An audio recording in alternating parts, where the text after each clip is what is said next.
Hey guys, welcome to today's video on aligning intuitive eating with your circadian rhythm.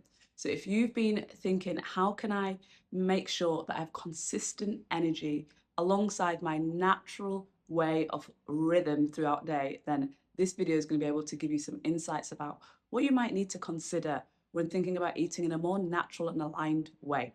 And if you're new to this channel, hello, my name is Elika. I'm an energy optimization coach and a trusted advisor for purpose-driven leaders who understand that they want to have way more energy because that's what it takes to create a bigger impact in this world.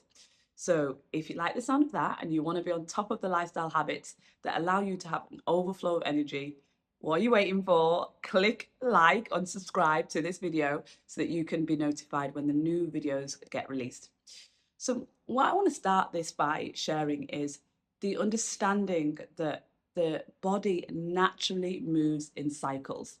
And so this is what I love about when we talk about energy. Like we have hopefully come to understand that energy is so crucial for all the things that we want to do in this world. I often say that your energy enters a room before you do.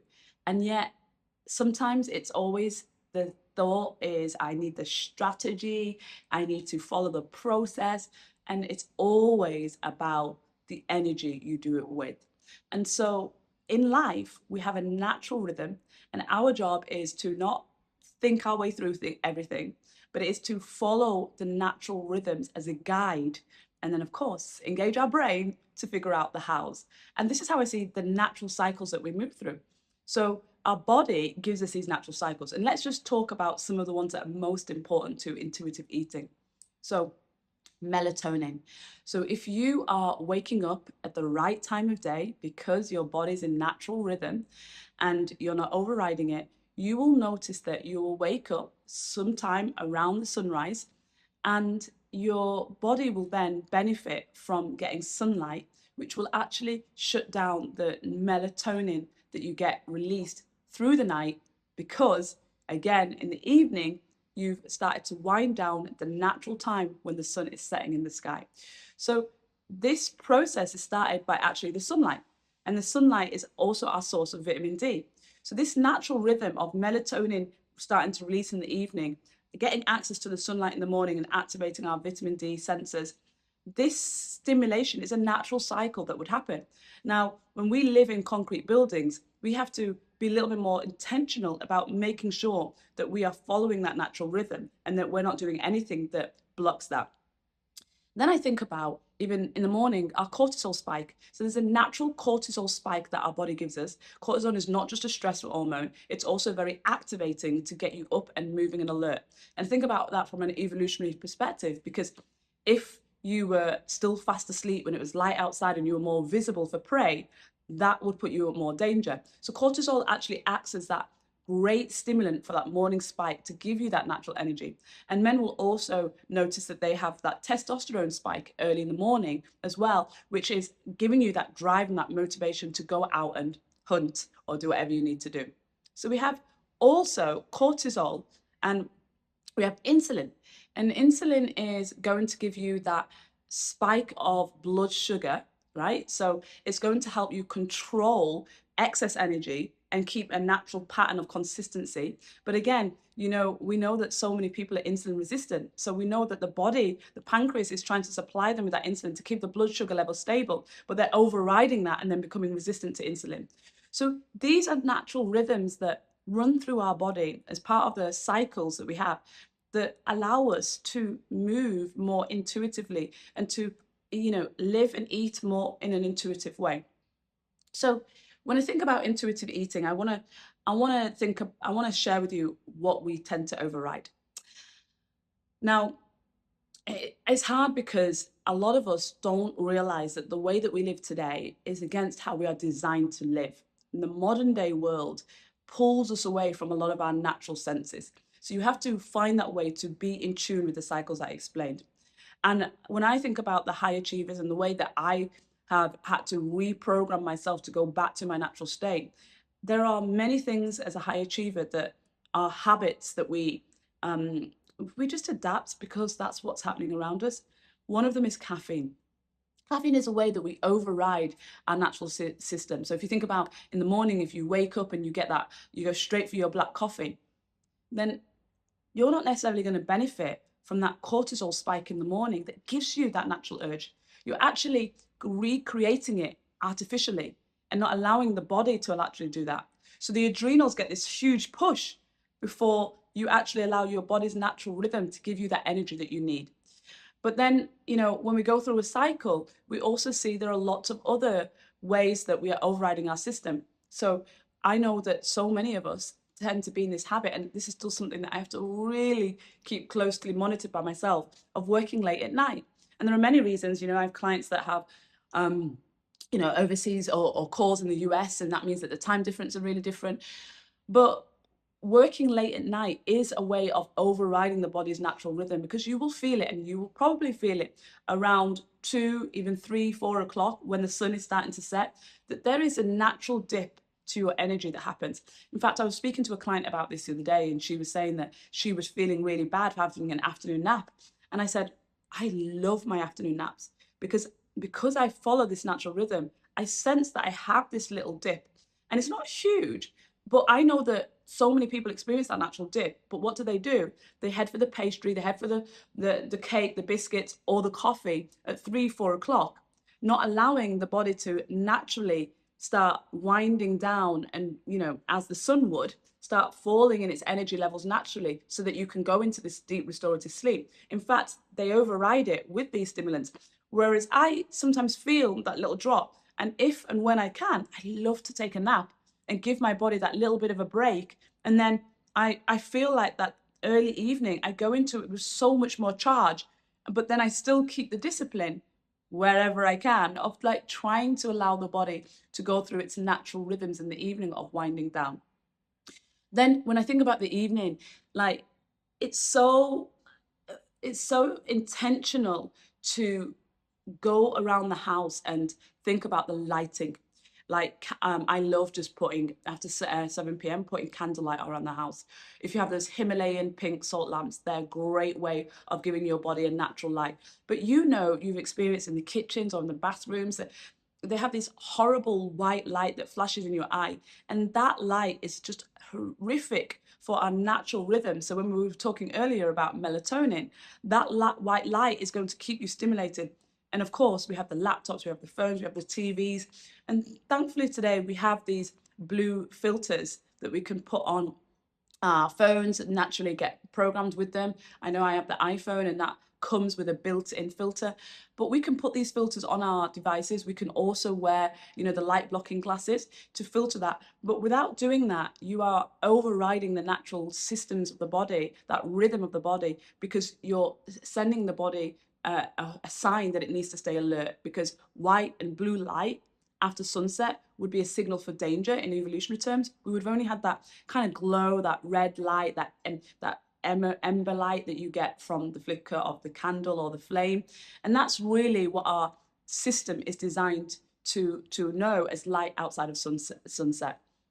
So think about the ways that you are overriding that natural rhythm in your body so that you can't feel it. Now, I've wrote some notes around what I think is really important about being able to be intuitive, because I realize that now, it comes so natural for me to listen to my intuition first, but it is a process. And I think that most people can't listen to even their intuition, which will guide them into these cycles, because they are reacting from a nervous system that is overwhelmed. And the truth is, when you are in survival mode, you cannot be intuitive. When you are in survival mode, you are following fear, and you are making decisions and actions based on a state of fear. And fear is the opposite to intuition. Fear is an energy that will push you away from something, and intuition is an energy that draws you towards something, and you may not understand why. So understanding that you have to invest in the work to calm your nervous system. And that can be a daily breathwork practice. I've spoken many times on my videos about my daily practice of 4-7-8, breathing in for 4 seconds, holding for 7 seconds, and breathing out for 8 seconds. I just love it because you can do 3 rounds and you can do that in a minute. But there are many other breathwork practices that you can do. And this is a way of resetting your parasympathetic system, your rest and relax mode. And this is a great introduction, I think, to just stimulating your parasympathetic system and easing the nervous system to understand that there is a state of calm. Then outside of breath work, we know that any yin practices, so meditation, slow walking, yin yoga, tai chi, these tend to be where apart from meditation, but you tend to movement with breath. And this can be really relaxing for the nervous system. I fundamentally find that walking is just one of the easiest ways to introduce high achievers to just resting and getting out their mind. Because when you walk, you introduce thought, so anything that's on your mind, being processed through movement. So when you go for a long walk, you may notice that all these thoughts come into your mind. And of course, so many of us, and I'm guilty of this, I love walking and listening to podcasts, but we distract ourselves with music or walk or podcast when we're walking. But if you can, you have that one walk a week where you walk in silence and all the thoughts that come up. And as your body is moving, this is a very easy way to process your thoughts. And when you process your thoughts, you relax your nervous system. So, I think nervous system work is becoming the modern day free pill, because in today's world, we all need an energy that's expansive and in overflow, and everything that we have in our environment at the moment seems to go against it. So actually having a practice that allows you to be in overflow of your energy is something that the modern day human just has to incorporate. And so really think about that. If you are in survival mode because your nervous system is hijacked, is frazzled, because you're just too on it all the time, too high alert, then it's very, very difficult for you to be intuitive and to therefore eat in an intuitive way. Okay, so let's talk about how do we then move to finding a way to then eat intuitively based on what we know about our natural cycles and the things that stop us from being able to live in accordance with them. Well, I see this as energy alignment. So there are different things that are unique about your own energy alignment, because we have to consider bio-individuality. So there are no two people the same. Even twins have different microbiome, right? The bacteria that covers them, it's going to be unique to them. Even people that are from the same culture, same religion, all can have different thoughts and beliefs about the same thing, the same food that they eat, the same God that they pray about, right? So we have to think about our own bio-individuality and understand that where something may be working for one person, for example, if you live in the same household, they may have a slightly different rhythm. And this is most commonly seen when we think about the difference between men and women. So women's natural energy cycle is over roughly a 28-day cycle. So women are lunar energy cycles. So we work with the moon. Whereas men work beautifully to this circadian rhythm, this 24-hour biological clock. And so when we think about eating intuitively, because we're eating in circadian rhythm, we're eating to a 24-hour biological clock, that favors more men than it does women. So women need to think about, what does 24 hours look like in the grand scheme of the 28 days, the roughly 28 days of our energy cycle. And therefore, we may eat a certain thing in a day, but we are, in the grand scheme of things, knowing that that day we eat this, but if that day falls into another week of the month, we might eat differently. So let me give you an example. So I like to talk about the seasons that a woman goes through. And bless me, I'm going to sneeze. Okay, so a woman has 4 seasons. So we have our spring, our summer, our autumn, our winter. It's an easy way to just think about how we might need to adapt accordingly, like the seasons do. And when we're in spring, we really benefit from a lot of fermented foods, a lot of like sprouted foods, a lot of clean and lighter grains. Whereas when we're in winter, we benefit from warming foods like soups and stews. So in a day, you might be thinking, okay, well, if I'm in summer or if I'm in spring, I might be eating like, a lot more fermented vegetables, a lot more, let's say, I'm not a big fan of salads, but sprouted vegetables, lighter grains. And that day, I might coordinate that in the day so that I'm eating the majority of those foods at the first half of the day. And then in the evening, it's getting a lot lighter. But then in that day, if I'm in spring, I'm eating those foods that are very spring-like. So of course, this is very individual to a woman, but this could be the difference between in a household where there's a man and a woman, and then thinking about, the woman might be thinking about eating more for winter or maybe eating for spring, but in the day, they're still, you know, making sure that the foods are majority at the first half of the day rather than the latter half of the day. So this can be something that is unique to you. Now, again, the seasons, right? So when we want to have energy alignment, we need to think about seasons. So seasons affect the foods that you're eating. So even I used to live in Singapore, and in Singapore, it feels like there's no seasons, or at least there's two seasons, rainy season and non-rainy season. But when you follow the food as closely as I did, you could see that actually the foods were changing. Like I remember durian season was like a really big thing. And durian is known as the king of all fruits. It's the only fruit that has the 50-50 ratio of fats to sugar. And so it's a food that is very satiating, but also can make you very heaty because it's very warming. And so this is something that, in that season, that could be the fruit that gives you a lot of nourishment, maybe because there wasn't a lot of abundance of other fruits available at that time. And so you can adjust accordingly. Like, when you think about in winter, think about those root vegetables and how they become much more available to you, and therefore they're much more nutrient dense, and they're going to give your body so much more nutrients. But then the way that you cook them in winter, where typically people have a lot less movement in winter because they want to stay in and stay warm in colder climates, then you're going to turn those root vegetables into a way, an eating style that's easier to digest.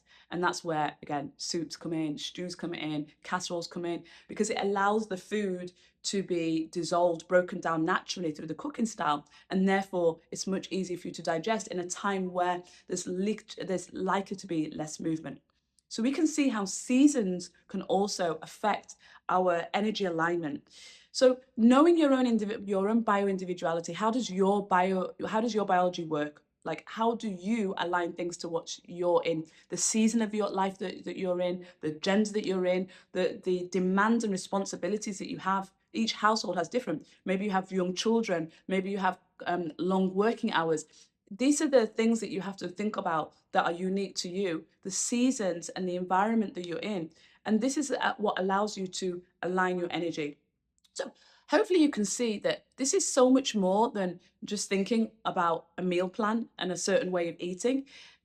I think the outside world conditions us to override our natural rhythm, and it teaches us that eating is really about eating a certain amount of quantity, eating a certain food in a certain way, like eating protein or eating certain times. And all of that, to be honest, is true. But what I have come to notice is if you want a lifestyle that is sustainably giving you consistent energy, nature and our natural rhythms are set up to do that for us effectively. And so our job is to tune into what comes intuitively. Like when you are tired, to rest, when you are tired, to feel that that is a moment where you are pushing yourself. And when you push yourself, then of course your tiredness can show up in cravings for sugary foods and for more carbohydrates. So by telling yourself you can't eat carbs or you can't eat sugar, that's relying on willpower. But actually what you're doing is overriding the natural rhythm that says, actually, I've had enough, I've expended too much energy, I need to rest.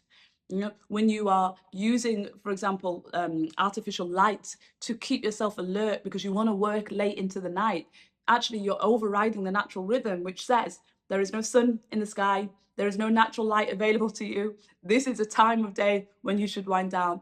So you see, just embrace the natural rhythms more, and you will find that you will be more in sync with your own intuition, and then you will be able to eat according to that intuition. And for me, this is a really sustainable way for you to feel like empowered by the food being able to give you energy. So I'd love to hear your thoughts on this video and what comes up for you in terms of your own way of eating and any challenges you've had in eating intuitively. If you found the rhythm that works really well for you, just share it in the comments before. And if this video is giving you some value, please do like it so that other people can be notified of all the different habits that are important to thinking about being able to optimize our energy so that we all can have that capacity to create and give so much more and create an impact in the world. Because there's anything that this world needs today, it's all of us to be connected to ourself and our true soul and our calling, and to share that from the highest level of frequencies that we have available to us. And you need good energy to be able to do that.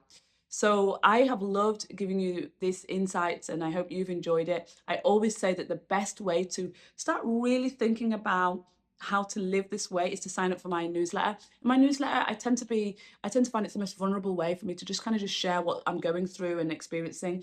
And I also share with you my own energy audit, my own process of auditing every area of my life, personally, professionally, to see where I can optimize that. So you'll see details of the newsletter that you can sign up in the description box. And if not, I will see you on the next one. Take care.